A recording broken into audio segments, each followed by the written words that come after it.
What can the return of Aidan O'Connell mean for the Raiders, and what will he be facing on Friday versus the Chiefs? That plus more on Wednesday's edition of the Locked On Raiders podcast for November 27th, 2024.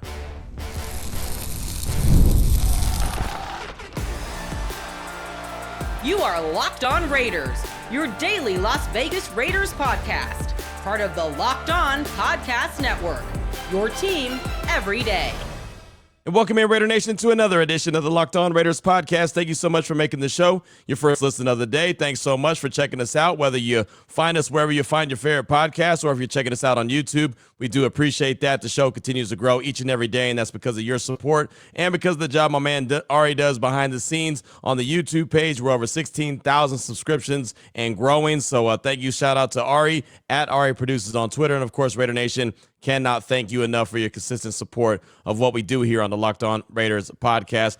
You can hit me up on Twitter if you want, at your boy Q254. And if you ever want to be a part of the show, you can do that as well. 707-654-4693. Coming up in segment number 3 of today's show, we'll close it out with your calls and texts. Plenty of feedback, not only on what we've been talking about, not only on the season, but also on the upcoming game on Friday versus the Kansas City Chiefs, Black Friday at Arrowhead Stadium. So that's coming up in segment number 3. Segment number 2, Aidan O'Connell, anticipated to be the starting quarterback for multiple different reasons. We'll obviously get into that, but what he can be facing and what we might expect to see from Aidan O'Connell and his return after being on IR. That's in segment number 2. Here in segment number 1, just news and notes of the day. We'll jump right into it after I tell you about the title sponsor of the show, which is FanDuel. And it doesn't matter what time you jump into the season, whenever you do, it's always great on FanDuel. New customers can place a $5 bet. You'll get started with $150 in bonus bets if you win your first $5 bet. Visit FanDuel.com to get started today. So off top, I mentioned that Aidan O'Connell is expected to get the start, and we've kind of gone through the scenarios here on the Locked On Raiders podcast. What are you going to do?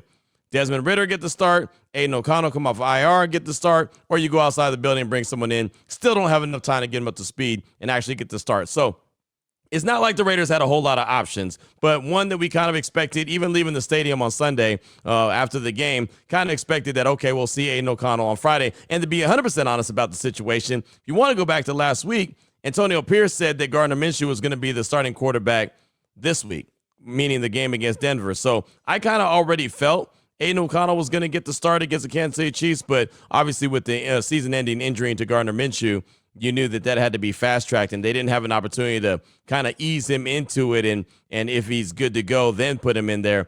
They really had to fast-track it because Minshew is not available at all. So on Tuesday, Tom Pelissero from the NFL Network tweeted out, the Raiders are preparing to start Aidan O'Connell at quarterback on Friday against the Chiefs, per sources. He's been on IR since breaking his thumb in Week 7. O'Connell returned to practice on Monday and got the first team reps. As long as the week goes well, it's Aidan O'Connell time again. Then he doubled down and said Aidan O'Connell was listed as a full participant in practice on the week's initial injury report. Another sign he'll be ready to return to the starting lineup on Friday. And again, Antonio Pierce told us on Monday when we met with them that, if Aidan O'Connell can protect the ball, protect himself, then, they were going to try to get him ramped up, and he has been trying to ramp up and get ready for the upcoming game on Friday. Again, it's just, quick, fast, in a hurry, and you don't have any options when you don't have Minshew. So Aidan O'Connell has got to be the guy moving forward. Well, luckily, Raider media members, not myself, I was on the radio when this was happening, but Raider media members got to get inside the locker room on Tuesday, and Aidan O'Connell was one of the guys that they talked to. So here's a couple quick minutes with what we believe will be starting quarterback 1, Aidan O'Connell, on Friday. Check it out. You able to do everything with minimal pain, little pain? How are you able to do? Yeah, it's obviously it's not 100%, but it's pretty close. It's felt pretty good. Obviously, the last few days throwing, and I got to throw starting a little bit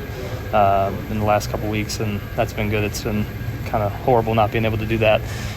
So to be able to go out there and grip the football and throw a little bit has been awesome. So yeah, we're progressing how we want to. Feels good enough to start on Friday. Yeah, that's the hope. What went into the rehab process for this type of injury? I know you didn't have surgery or anything, but what were you doing? Yeah, it was a bone break, so there's not a lot you can do except sit there and wait, which isn't ideal. But there's some modalities you can do in the training room, and then just trying to get soft tissue on it and range of motion, all those things. But yeah, a lot of it was sitting around and waiting, which is not my favorite thing. Hasn't picked a quarterback yet to start for the game. How do you kind of mentally prepare yourself for this challenge, especially being a rival? Yeah, I think obviously been in the position before where not sure if I'm going to play or not, and hoping to. And I think really whoever's here, whatever, guys I've been in the room with so far, really, we kind of understand that's how the game goes, and you got to be ready to play. And sometimes you don't get a lot of reps. Obviously, as a short week as it is, you're not going to get a lot of reps. So just trying to be as prepared as possible. And it's one thing to grip the ball, but then it's also another thing to let it rip and throw it with the velocity that you need to. Do you feel like that part of it is there as well? Yeah, no, it's felt really good. Everything that I've tried to do up to this point, and yeah, really, obviously gripping was kind of the first step, and like I said, that happened within the last couple weeks, and so obviously progressing from there and being able to progress in the throwing area, and obviously, it's not just throwing the ball, 5 yards to a guy, it's throwing routes deeper and things like that. So everything that we progressed to, I felt really good. Obviously, I'm sure you've been in all the meetings and the quarterback meetings. Yeah. Any impressions of Scott Turner now as the offensive coordinator? Yeah, obviously I knew Scott from last year as well, and really haven't. I got to know him a little bit off the field, but haven't got to work with him as closely as we have over the last few weeks, and so it's been fun to hear his ideas. Obviously, he has experience, and kind of see how he thinks about the offense. A few wrinkles, obviously, that he's bringing from what he's done in the past, but it's been fun to work with Scott.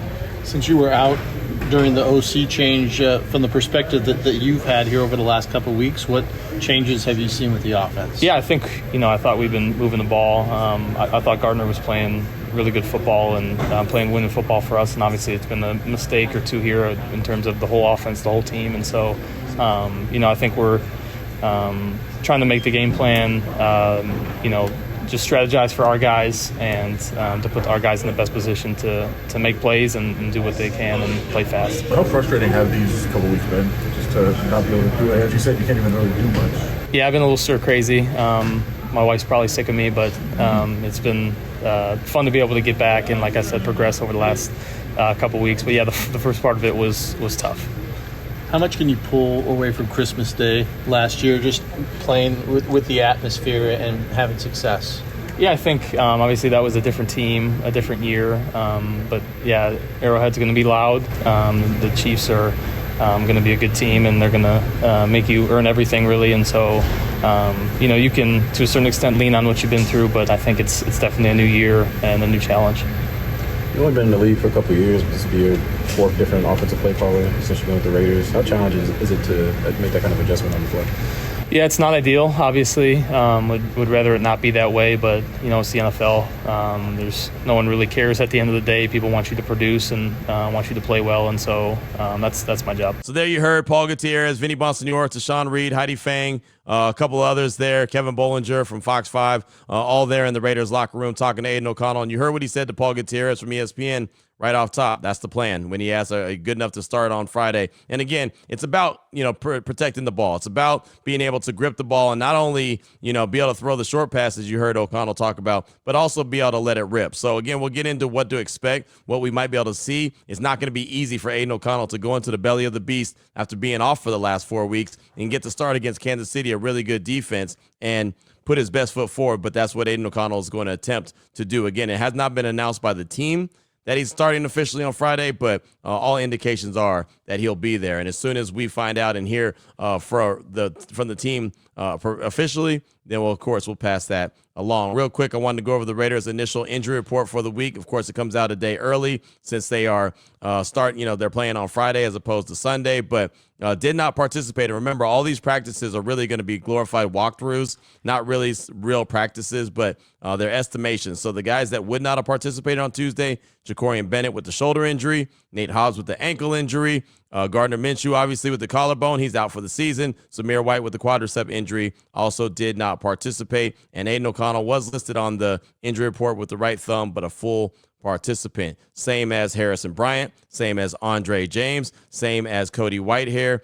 They were all full participants. Limited, Alexander Madison with the ankle injury, Jordan Meredith with the shoulder injury, and also wide receiver Trey Tucker with the hip injury. So those are the ones that's the injury report for the Raiders. And for the Chiefs, Cam Jones, the linebacker, illness, did not participate. Spencer Schrader, the kicker, right hamstring, did not participate. Everyone else, Chamari Connor, Kareem Hunt, Charles Omenihu, Isaiah Pacheco, Chris Roland Wallace, Juju Smith-Schuster, and Juwan Taylor, all full participants for the Kansas City Chiefs. So what should we expect from Aidan O'Connell? He's been out for 4 weeks with the broken thumb. been on IR. He's going to be activated. Most likely will start on Friday. What should we see? What should we look for? How has things changed since the last time he was in the lineup? We'll talk about that coming up. Segment number 2 of today's Locked On Raiders podcast.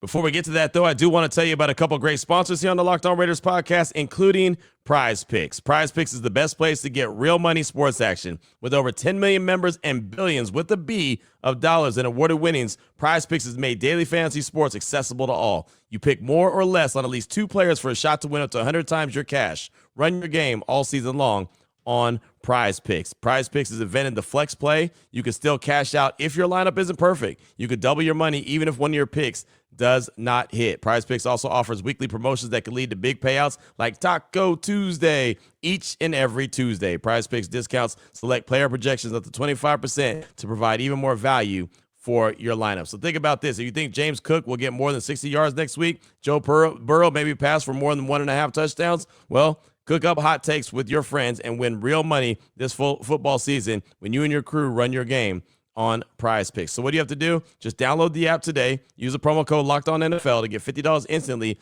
after you play your first $5 lineup. Again, download the app. That's easy. Use the code LOCKEDONNFL. Get $50 instantly after you play your first $5 lineup. Prize Picks. Run your game. I also want to tell you about our great partners at Skylight Frames. And if you want to celebrate with and stay connected to the people who are far away, I got something for you. If you're missing someone this holiday season and want them to be a part of your festivities from afar, I've got something from you. Do your loved ones live far away but wish they could be close to you? Don't worry.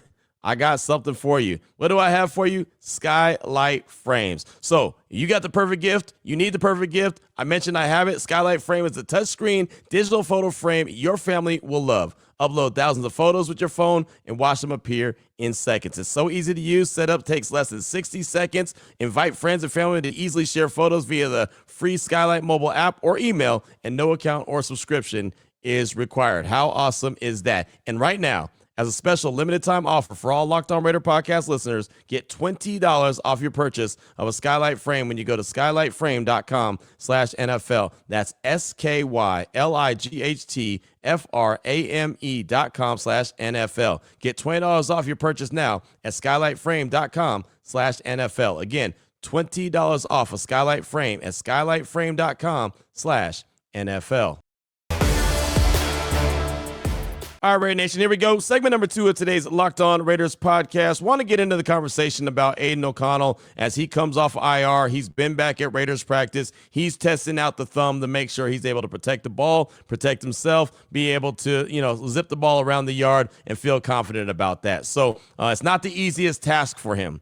He's got to go into Arrowhead. He's been on IR, so it's basically like he's coming in cold and he's on a short week. Has to go to Arrowhead to play the defending back-to-back Super Bowl champs. Oh, yeah, by the way, those same defending back-to-back Super Bowl champs that you knocked off on Christmas a year ago in their house that did not allow them to be the number 1 seed, yeah, those guys, they still remember that. Not saying that matters. That was last year. This is this year. But just not the easiest scenario for any quarterback to all of a sudden jump into. Again, he's been out, missed 4 games due to being on IR, and now all of a sudden he's got to jump right back into the fire. And, for a lot of people, they're excited to see what Aidan O'Connell is going to do. I'm excited to see what Aidan O'Connell is going to do. A lot of folks said, you know what, he should have been the guy that got the start to begin the season. Instead, it was Gardner Minshew.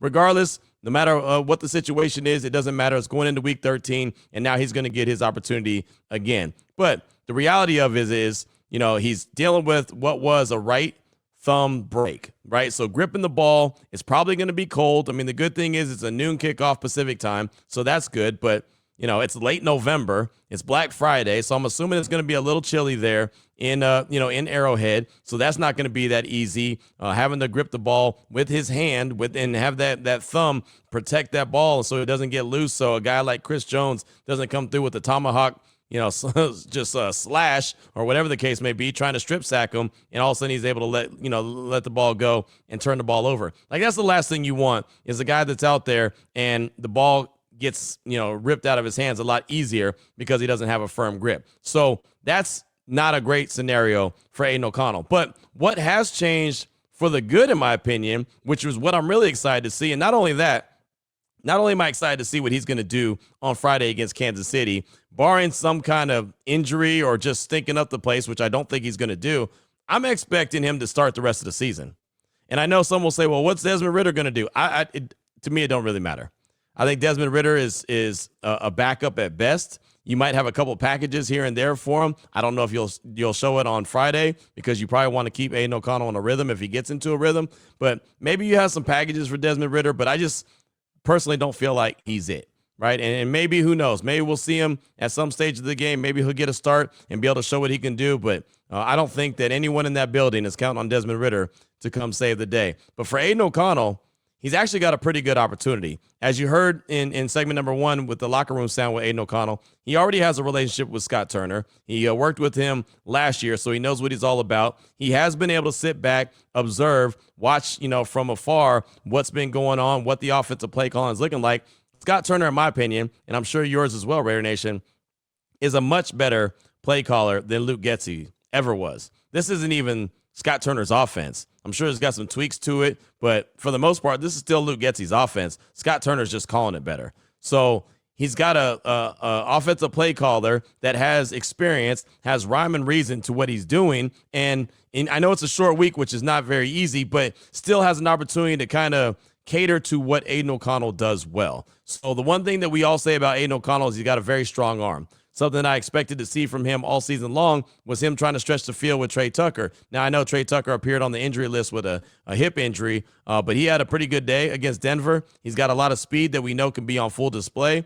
So I expect to see, Aidan O'Connell have at least an opportunity, if the offensive line can hold up, to stretch the field a little bit, right? Something we've all been talking about. Got to stretch the field, got to stretch the field. They haven't really had the opportunity to do that. As long as the offensive line, and look, this is going to be, 3 weeks in a row? Same offensive line, Colton Miller, Jordan Meredith, JPJ, Jackson Powers-Johnson, Dylan Parham, and DJ Glaze, 3 weeks in a row.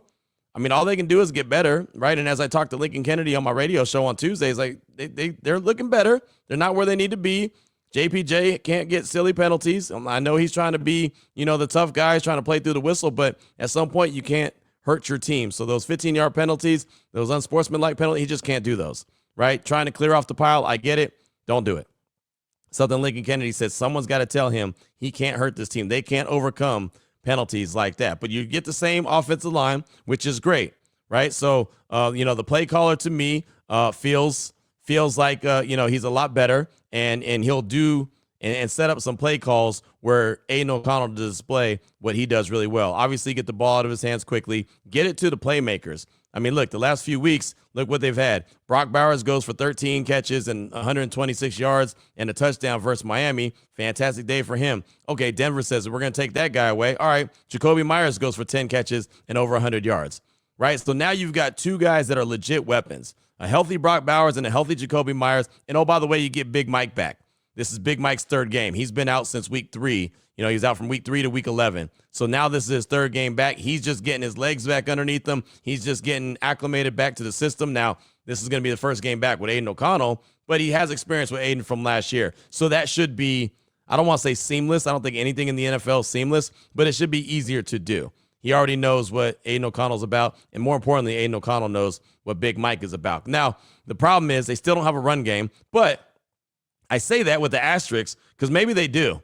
We're going to see more Sincere McCormick, the young man that was an undrafted free agent out of UTSA who did some really good things his sophomore and junior year at UTSA, over 1,400 yards and double-digit touchdowns both years. I mean, he's a dude, and carried the rock on Sunday against the Broncos 5 times for 33 yards, but he looked like that power, physical back that the Raiders have been looking for.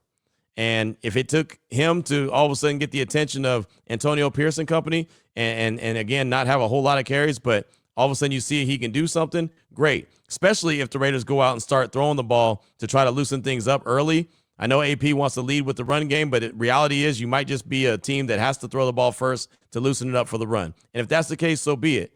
But if you can get him, 12 to 15 carries, and he can do with it what he did against Denver, but just more, obviously, with more attempts, now all of a sudden you do have a ground game. So I feel like Aidan O'Connell should feel pretty good about that opportunity. And again, with the improved offensive line, you might be able to see something. Now, again, it's a short week.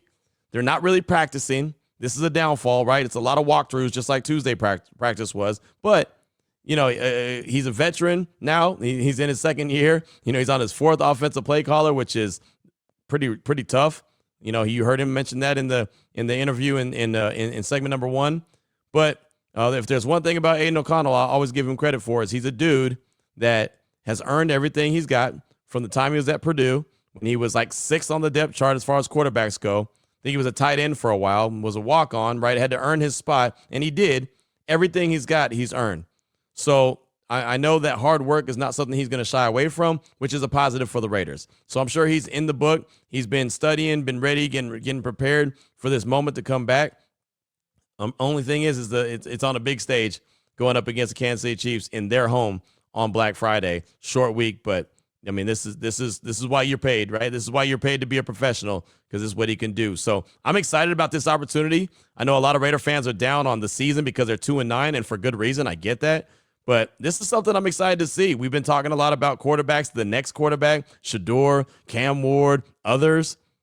I mean, Aidan O'Connell, if he stays healthy, he has an opportunity to prove that, hey, you don't really need to go out and get a quarterback. I can be that guy. Now, we'll wait and see what it looks like.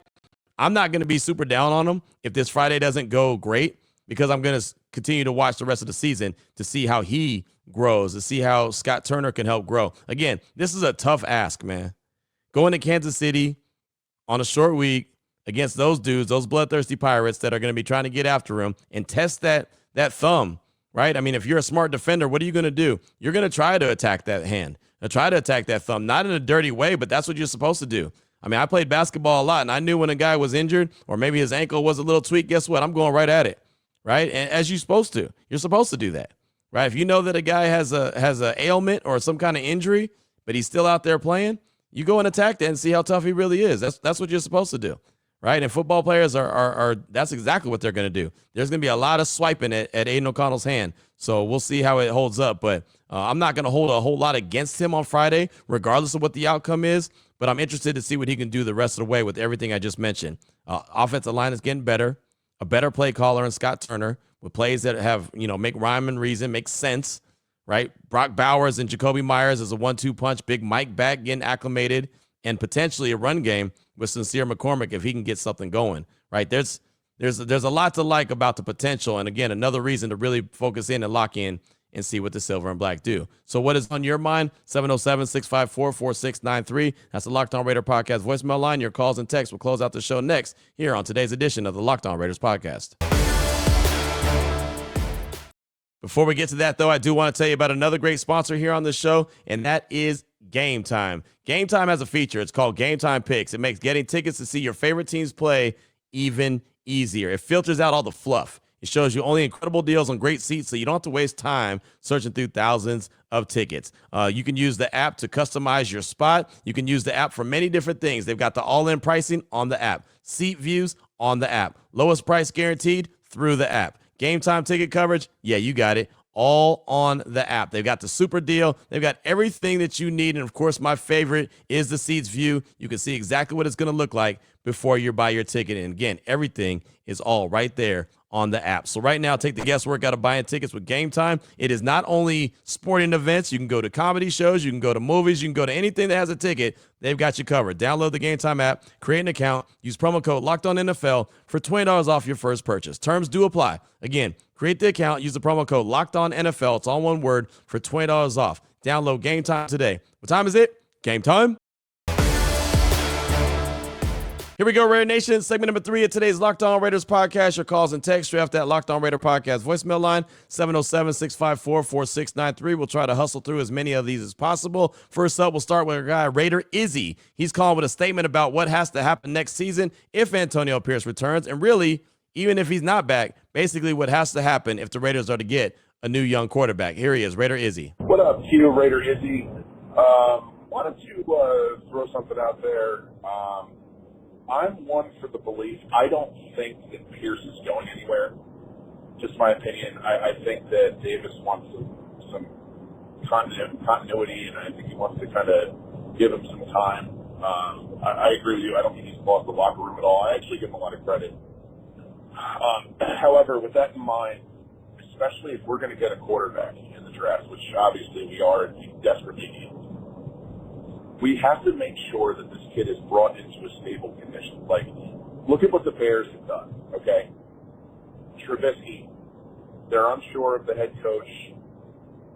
You know, midway through his first season, the whole coaching staff is just in shambles. Justin Fields, same thing. And now with Caleb, same deal again. We cannot do this.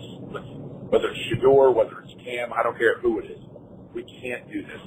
So if we do keep Pierce, I think you got to bring in an offensive coordinator that could take over the reins if Pierce is fired midway through. Or, to be honest with you, if even the thought of Pierce not making it through next year, if that is in their minds, honestly, maybe they do go with someone else completely. Because you cannot do that to a young quarterback. It just doesn't work. And it's, you know, if you look at the quarterbacks that have had success, it's literally stability is such a big deal. So, one name I wanted to throw out there, might not be the most popular name, but I know Pierce was interested in him last year, Clint Kubiak. His play calling, and watching what he does with Taysom Hill, this dude would be a blast with Bowers. He would be an absolute blast with Bowers. Really fun playbook.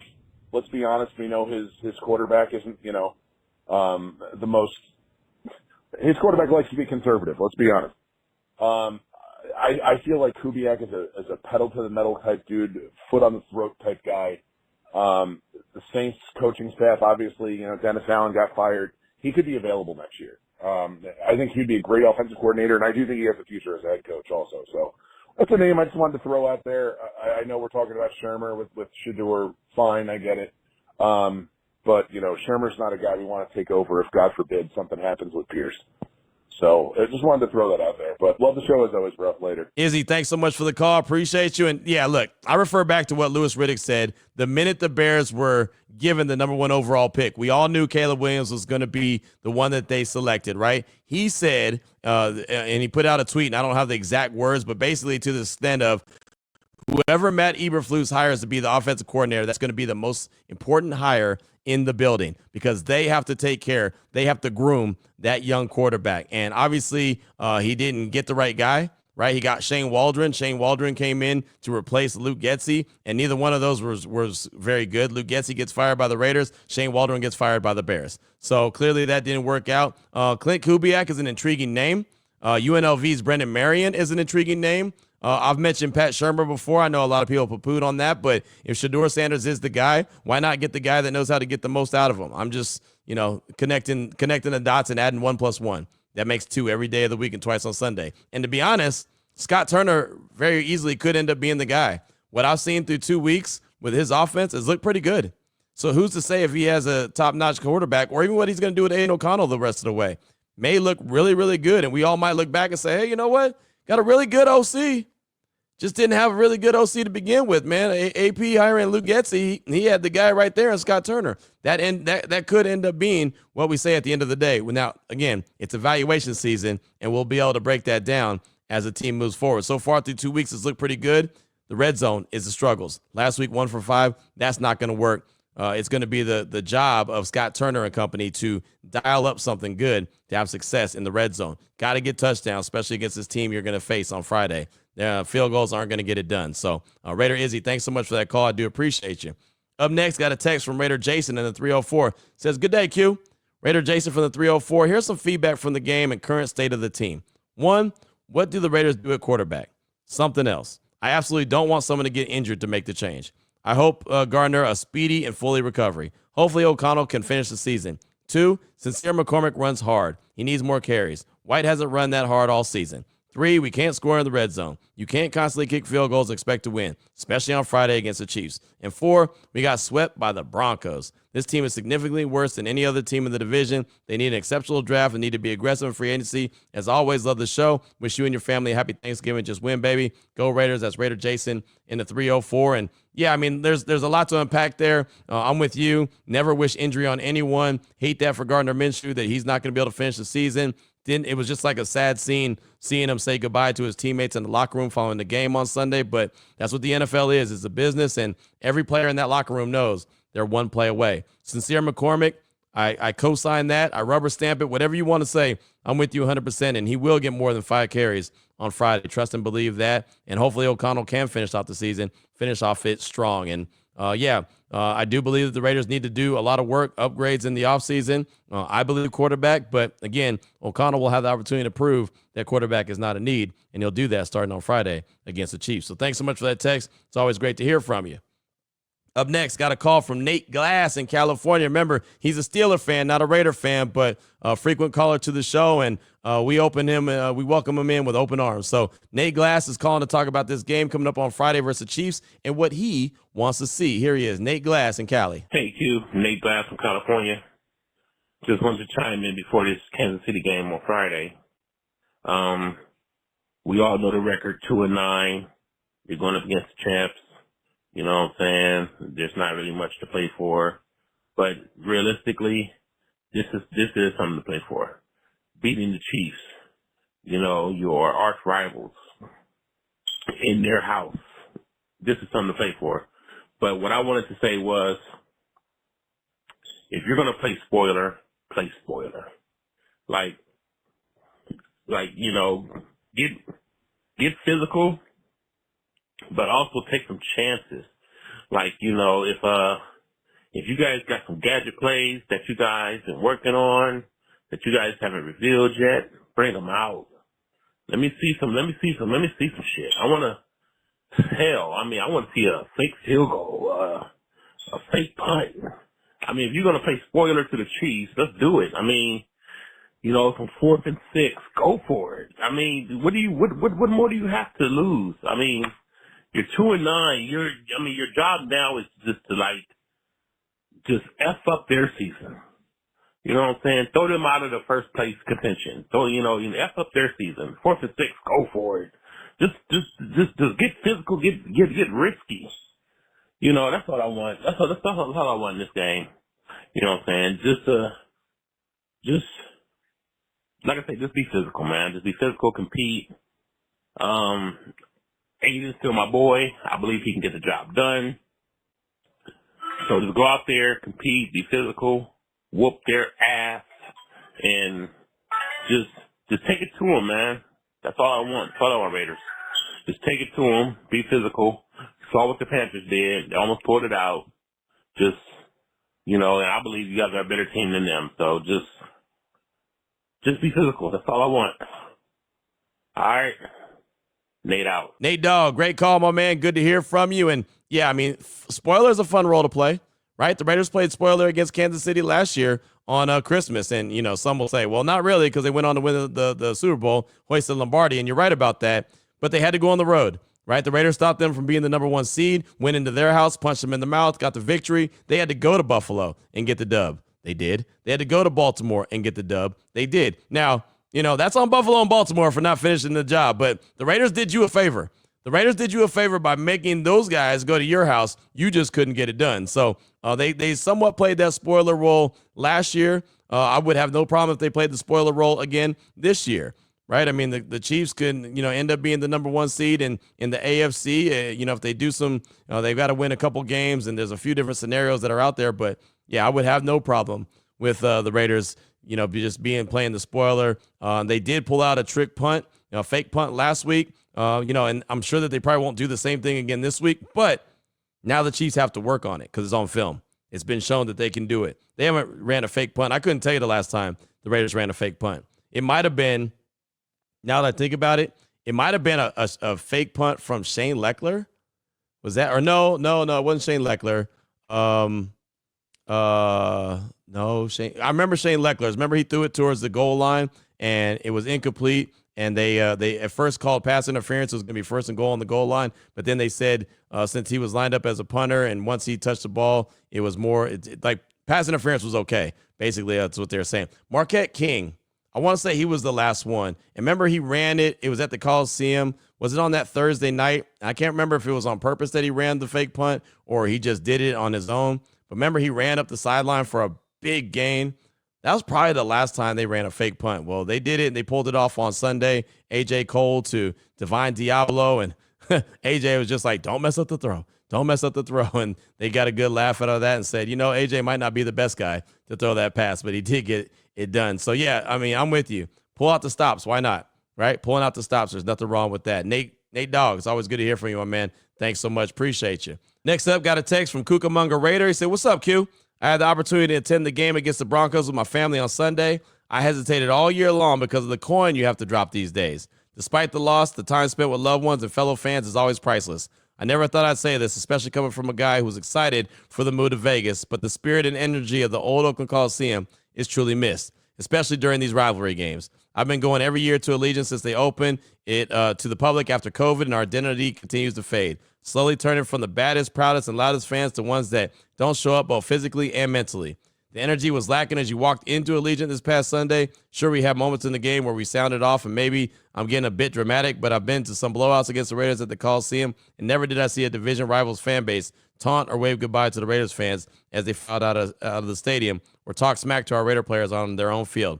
Just sad. While I was on board for the move to the new shiny toy, I'm starting to see that not everything, that's not everything. If I'm being honest, I worry about the fading fan culture of our Raider Nation. We need to hurry up and start winning, or this could get real ugly in establishing ourselves in Vegas, because it's making it harder and harder for the Oakland and LA fans to keep making these trips. Thanks for all that you do. That's Cucamonga Raider. Thanks for the text. And yeah, I mean, that's the thing. The Raiders got to win. They've got to win. They've got to consistently win to make it worth it for Raider Nation to show up. Now, I'll say this. I was at Allegiant Stadium on Sunday, and that bad boy got loud.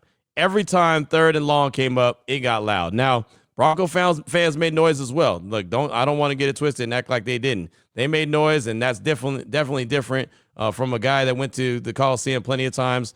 Spent just about my whole life growing up at the Coliseum. I know all about that culture that was there. But I also went to the last game in Oakland against Jacksonville and saw more Jacksonville Jaguar fans than I'd ever seen in my life. I didn't even know they had that many Jaguar fans. I don't even know if I've seen that many in Jacksonville before, but that's what it was. There was a ton there. So, I mean, I get what you're saying. The number one issue is that the Raiders need to win. Number two is it's Las Vegas. It's always going to be a destination location. It's where people look on the schedule and say, oh, my team's playing the Raiders this year. What week? Oh, week 8? Yeah, let's make a plan to go there for 3 days. That's just a harsh reality, right? But it's been better for the team. Obviously, the facility, the stadium, the value of the team, the being able to attract free agents to want to go play there with that facility, that great facility, especially that practice facility. If you haven't been there, it's awesome, right? Those kind of things matter to the players. The no state tax is, somewhat of a nice thing. There's a lot of things that have gone into it. So you take the good with the bad. I understand where you're coming from. I would love for Allegiant to be all silver and black. I would love for it to, not have opposing fans in it and have that old Oakland Coliseum feel. It's not the Oakland Coliseum. It's not the LA Memorial Coliseum. It's Allegiant Stadium. That's just what it's going to be. Now, we've been talking a lot about Shador. Shador would also help that a little bit, right? You bring Shador in, you're bringing in a bona fide star. Yeah, you have Max Crosby. Don't get it twisted. He's an absolute star. But you bring in Shador Sanders. He is an immediate star. He is a guy that every jersey sells out. He has a number one selling jersey. A Raiders Shador Sanders jersey, come on. Now all of a sudden you've got, fans that might not be fired up about the team because they don't know what direction they're going or who they are, but they want to see this hotshot young kid. And again, I don't expect him to start right away just because Tom Brady's been very adamant about that. But at the same time, he is pro ready. I do believe he's had plenty of starts under his belt, started at every game in high school and just about every game in college. He's done plenty to be ready for the league. So I do think a star like him would be big for the Raiders in Allegiant Stadium and get some of those fans that might sell their tickets more often to say, yeah, you know what? I want to go see this young kid because, man, everything I've heard about him, what I saw at Colorado has been big. And even if he's not in the game, just for the fact that, well, maybe he'll get in the game late. Maybe there's an opportunity that he will play. Fans will go there. Fans will be there ready with their Sanders jerseys on. I mean, again, that's not going to be the end-all, be-all. It's not going to turn the stadium all black on the inside. It's already black on the outside, but it's not going to turn it all black on the inside. But it'll definitely help. So thanks so much for that text. I do appreciate you, and I'm glad you at least had a good time with the family and other members of Raider Nation. So that's all I got time for on today's show. Still got a call from Martin in San Jose. We won't get that on tomorrow's show. We'll actually get it on Friday. And yes, we'll have a show on Thursday, which is Thanksgiving. It'll be the crossover edition, Raiders, Chiefs, Black Friday. So we'll do the crossover edition. You'll get a preview on Thursday. On Friday, I will have a show available for you. The keys to victory, your calls and texts and news and notes, everything you need to know to get you primed and ready to go for a kickoff at noon Pacific time on Black Friday. And of course, we'll have plenty to talk about. So I know it's a holiday week. Some of you guys are getting off early a little bit, or getting off work a little bit early. I am as well. Don't have to do Raider Nation Radio 920, my shows following today. So no Thursday show for me there. No Friday show for me. No ESPN on Thursday. And I do have ESPN on Friday. But we're going to make sure here on the Locked On Raiders podcast, we go hard in the paint each day, sending you into the weekend the right way. So until tomorrow, Raider Nation, until we hit the crossover edition, take care of yourself, take care of your family, love on your family. Most importantly, as always, just win, baby.